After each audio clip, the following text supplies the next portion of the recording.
Un directeur de théâtre heureux, un comédien heureux, et puis un rôle curieux dans Le Visiteur. Est-ce que je peux vous appeler Dieu? Ben, enfin, c'est toujours très, très gentil hein, de me poser cette question, mais en fait, on ne sait pas. On ne sait pas si c'est Dieu. Moi-même, je ne sais pas. Alors, c'est vrai qu'en tant qu'acteur, je ne me pose pas la question. Parce que si c'est un mythomane, il croit à ce qu'il dit, et donc s'il croit à ce qu'il dit, il ne se pose pas la question, il est Dieu. Si réellement c'est Dieu, il ne se pose pas la question non plus, et c'est Dieu. Donc, vous pouvez quelque part m'appeler comme ça, mais en tout cas, le doute reste dans l'esprit du spectateur en sortant. Ce qui est fort d'ailleurs avec ce spectacle, c'est que ceux qui croient repartent avec des arguments pour continuer à discuter sur la croyance, et ceux qui ne croient pas repartent avec des arguments et se sentent aussi fortifiés. Donc voilà, on ne sait pas. Bon, c'est Franck Desmet quand même, parce que je ne l'ai pas présenté, qui est quand même, bon, quand je disais que c'était un directeur de théâtre heureux, il dirige le théâtre de la Huchette, avec 2 pièces qui se jouent depuis quelques semaines, voilà. Ouais. Oui. Donc 64 ans qui se porte bien, alors même si La cantatrice chauve et La leçon de Jeanne Ionesco, qui se jouent respectivement à 19h et à 20h, comme toujours, qui sont effectivement 2 spectacles incontournables, phares, et qui sont 2 références, puisque c'est le record mondial du nombre de représentations en lieu fixe. On en est à la 19 500 et quelques représentations. Mais on n'a toujours pas récupéré les groupes, comme tous les théâtres parisiens. Oui. On avait les groupes de scolaires jusqu'en 2019. Après, on les a eus partiellement à la reprise, même si ça avait quand même beaucoup chuté. Et puis là, on les a plus du tout depuis quelques temps. Donc, on espère que les groupes de scolaires vont revenir, parce que c'est une part très très importante de notre public. Ce qu'il y a d'amusant, c'est qu'en fait, les théâtres, on semble reprendre. Moi, c'est ce que je vois en allant quasiment tous les soirs voir quelque chose. Et je vois des salles qui sont de plus en plus remplies chaque soir, quelle que soit la capacité du théâtre, bien entendu. Tant mieux. C'est vrai que là, j'ai le bonheur de jouer La Promesse de l'Aube et on est plein à craquer, donc ça me fait un plaisir fou. Ça, c'est au Lucernaire. Au Lucernaire, oui. Je suis très très heureux de jouer ce spectacle à guichet fermé dans cette période. Le Visiteur, c'est un spectacle qui se porte bien d'Éric Emmanuel Schmitt, celui où vous seriez Dieu. Voilà, et ça se joue à 21h. Et puis, ici, il y a le Montespan qui est en création à 21h et qui fait un très bon démarrage aussi. Là, on parlait vraiment des Ionesco, parce que La cantatrice chauve et La leçon sont 2 spectacles qui ont cruellement besoin des établissements scolaires pour être ce qu'on appelle à l'équilibre. De toute façon, c'est du classique. Oui, c'est voilà, devenu du classique. D'ailleurs, je dis toujours qu'à la Huchette, les jeunes sont vieux et les vieux sont jeunes, parce que les plus anciens ont découvert d'une certaine manière Ionesco. Et avaient un esprit comme ça très, très ouvert, très avant-gardiste. Ils voulaient dépoussiérer les codes du théâtre de l'époque. Et ceux qui viennent maintenant, les plus jeunes, viennent jouer un classique. Vous avez raison de dire que c'est devenu un classique. Et donc les 2 se croisent. Mais pour nos anciens, Ionesco n'est pas un classique, c'est simplement quelqu'un qui a dépoussiéré le théâtre de cette époque-là. Et ils étaient très heureux, ils s'amusaient beaucoup en jouant ça. Je vais vous amuser, puisque j'ai le droit de me placer une anecdote pour dire « ouais, c'est moi ». Quand j'avais 10-12 ans, j'étais dans un collège de jésuites, nul n'est parfait, et on avait monté La cantatrice chauve. Bien entendu, j'étais dans les rôles de La cantatrice chauve. C'était normal. Comme en plus, c'était que nous n'étions que des garçons, je ne me souviens plus si j'avais un rôle de garçon ou un rôle de fille. Mais je sais que je l'ai joué, je me souvenais encore, quand j'ai revu il n'y a pas longtemps, de certaines répliques, et ça m'avait marqué. Donc, je me rends compte que c'est un spectacle qui a été beaucoup joué, parce que dans les établissements scolaires, c'est très étudié, très monté, très joué. C'est régulièrement monté par tous les théâtres parisiens, mais beaucoup monté en province. D'ailleurs, on a beaucoup de troupes de théâtre qui viennent voir le spectacle, parce qu'ici, c'est vraiment la mise en scène d'origine. Et on a beaucoup de gens qui le montent et qui le jouent un peu partout et qui viennent voir comment c'était monté au départ. Oui. Alors maintenant, on va revenir, puisque c'était au départ le sujet, on va revenir sur la scène du théâtre Rive Gauche, qui ne vous appartient pas, Non. qui appartient à Non. celui qui a écrit, enfin en partie, à Éric Oui. Emmanuel Schmitt. Oui. Alors c'est l'histoire, je vais vous laisser la raconter. Oh bah voilà, la chose vient d'avoir lieu. Freud est évidemment très inquiet et très malade. Sa fille vient d'être enlevée par la Gestapo. Et donc, dans ce soir terrible où il pleure le départ de sa fille, où il est malade, où il se pose beaucoup de questions sur la nature humaine et sur est-ce qu'il faut continuer à sauver les hommes en les soignant, il y a cette apparition de cet homme qui lui raconte des choses très intimes. Personne ne peut avoir lu, vu ou entendu les choses qui lui sont racontées. Donc cet homme va le faire douter, lui qui ne croit pas en Dieu et qui expose toutes les raisons pour lesquelles il ne croit pas en Dieu, se trouve face à quelqu'un qui est le seul à pouvoir dire des choses aussi profondes et aussi intimes. Et donc il va le faire vaciller dans sa croyance. D'ailleurs le spectacle est très habilement fait, très bien construit, parce que sans arrêt, il va y avoir un élément qui va pouvoir laisser penser au spectateur que non, ce n'est pas Dieu. Et puis, on va revenir dans l'idée que peut-être si il est en présence d'un être surnaturel. Donc voilà, c'est à la fois très drôle, on y rit beaucoup, on s'y amuse beaucoup, parce que la pièce est construite de cette façon-là. Et puis, c'est une réflexion presque métaphysique. Et en tout cas une opposition, parce que ces deux-là n'ont rien en commun. Ce qui est d'ailleurs très original, c'est que Freud va réussir à mettre Dieu sur le divan du psychanalyste. Il va psychanalyser Dieu en quelque sorte. Donc voilà, on a une rencontre un peu forte entre cette personnalité énorme, Freud, et puis cet être qui n'est jamais là où on l'attend.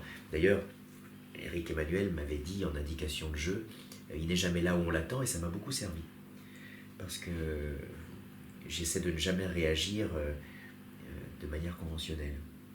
Et puis il y a aussi deux autres comédiens, l'une qui joue la fille de Freud, et on va voir tout l'amour qu'elle a pour lui et réciproquement, et puis son départ à cause de Maxime de Toledo qui lui joue l'officier nazi, et voilà, qui vient la récupérer, et qui est toujours cette présence forte, constante, pesante sur la pièce.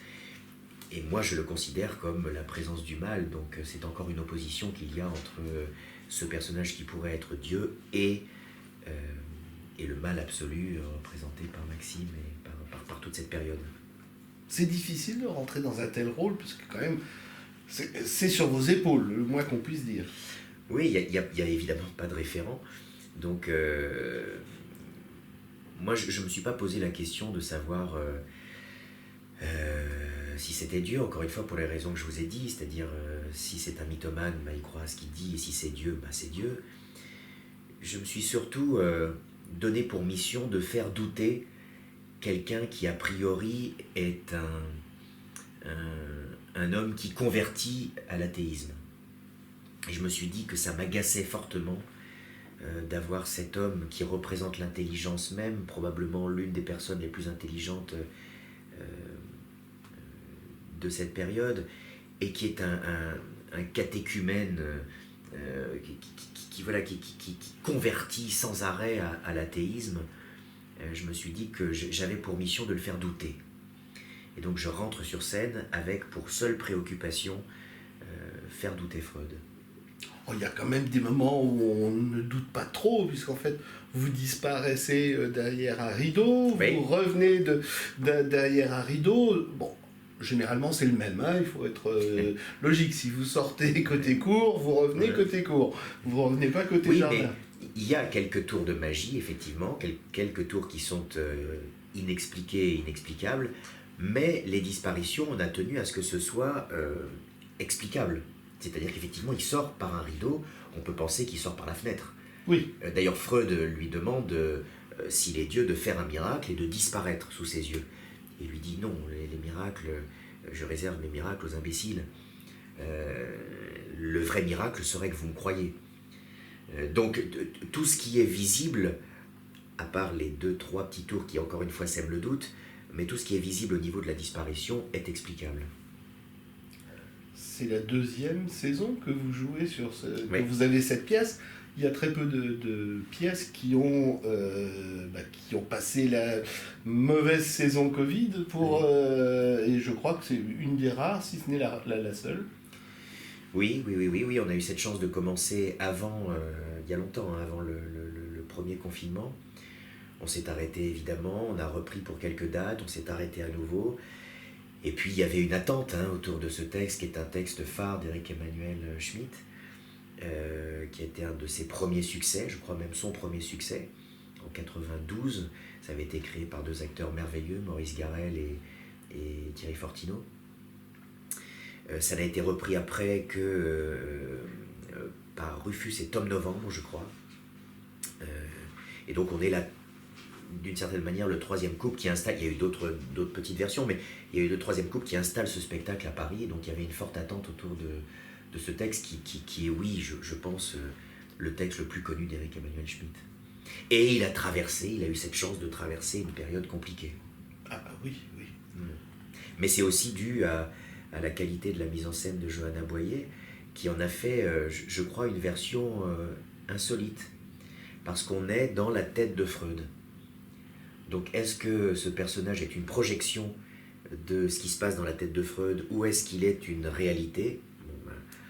Elle a axé sa mise en scène sur cette projection, et ça marche très très fort, je crois.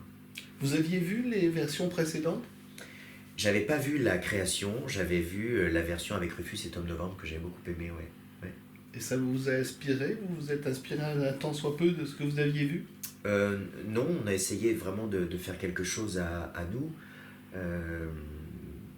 On a essayé avec Sam Karman, donc, qui joue Freud, de trouver nos différences, nos points d'accord, nos accroches. On a parlé beaucoup de ce qu'on croyait nous et de quelle résonance ça avait. Donc non, je me souviens du spectacle qui m'avait beaucoup plu, mais c'est un spectacle qui n'appartient qu'à nous.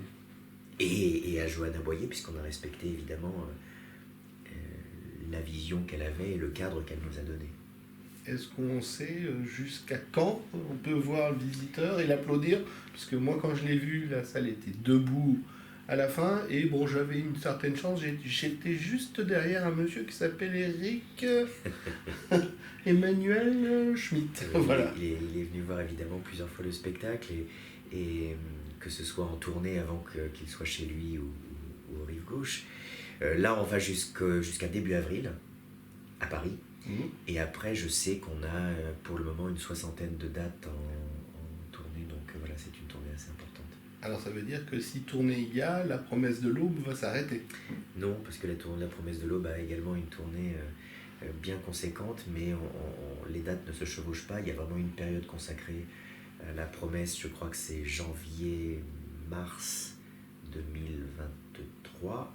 Et le visiteur, c'est septembre-juin, donc 2022-2023, avec un arrêt pendant la période de tournée de la promesse. Voilà.